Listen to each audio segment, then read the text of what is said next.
सदगुरु हमें मानव बना रहा है।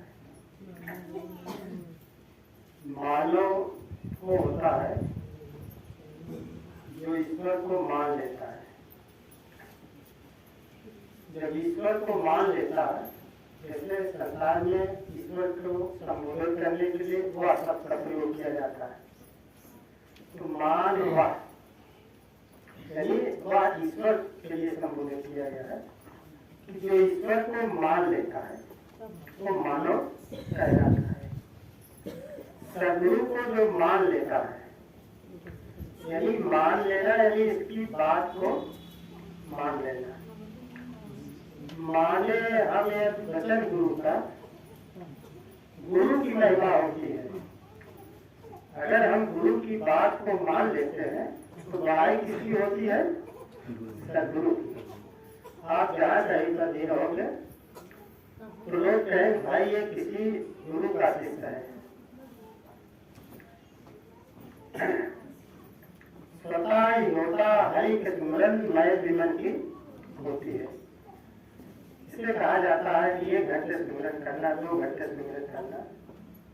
वो तो समय है आपके पास, आप इसका ध्यान हमेशा कीजिए। लेकिन अगर आप किसी काम में हो तो काम को करते रहिए, लेकिन ध्यान इसका लगा रहे। कर से कर्म करेगी नाना, मन राखेगा कृपा निधाना। तो साथ संगत तो आपका सुमिरन समझो कि चल रहा है। जैसे आप बिजली करीब करीब सबके घर में होगी।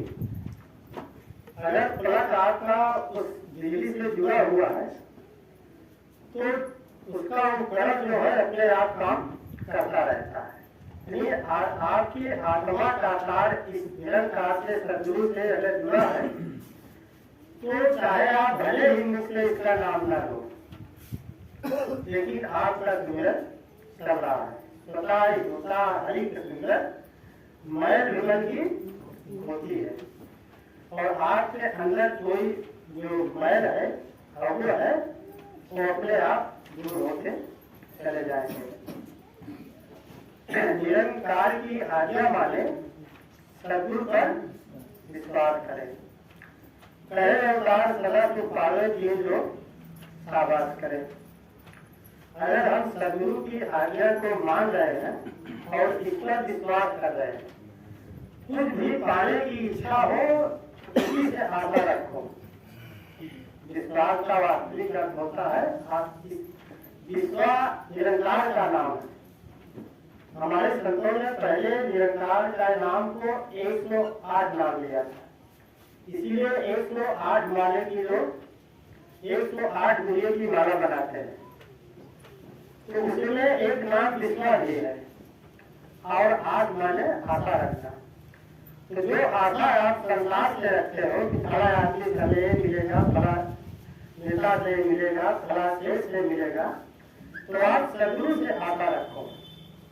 तो इसी पर आपको रखो, सदगुरु पर विश्वास करें। आशा इससे है तो समझो विश्वास आपका बना हुआ है। कहे अवतार सदा सुख पावे। अगर ऐसी स्थिति हमारी बन जाती है तो बाबा जी ने कहा कि वो हमेशा सुख को पाता है। कहे अवतार सदा सुख पावे, 3 लोग शाबाश करें। वो जहाँ कहीं पर भी जाएगा उसको सभी लोग शाबाश करेंगे। आपने सुना होगा कि अजामिल के लिए पुस्तक विमान आया था। अजामिल कथा नहीं होती है भागवत की, तो लोग कहते हैं कि अजामिल जब शरीर छोड़ा तो उसको लेने के लिए वैकुंठ धाम से पुस्तक विमान आया था। तो वैकुंठ धाम में भी उसकी शाबाशी होती है। और आप जिस रास्ते से जा रहे हो, अगर उस रास्ते में कोई भी दैवी शक्तियां है तो भी आपको नमस्कार करती है।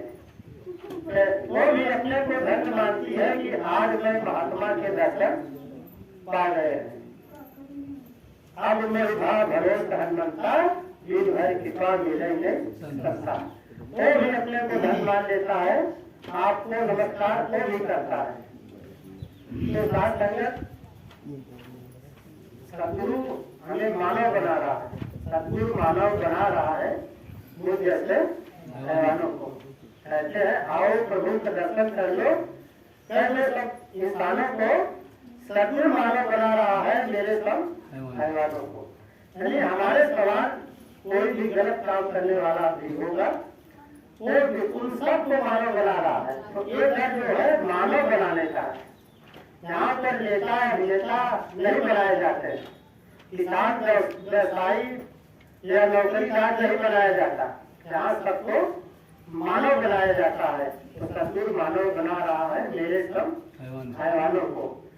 तो हम सदगुरु से आजाद करें कि हे सदगुरु, जो आप चाहते हो मेरा जीवन आपसे हमेशा अनुसार बन जाए, तो आपकी बड़ी कृपा होगी। प्यार से कहिए नमस्कार जी।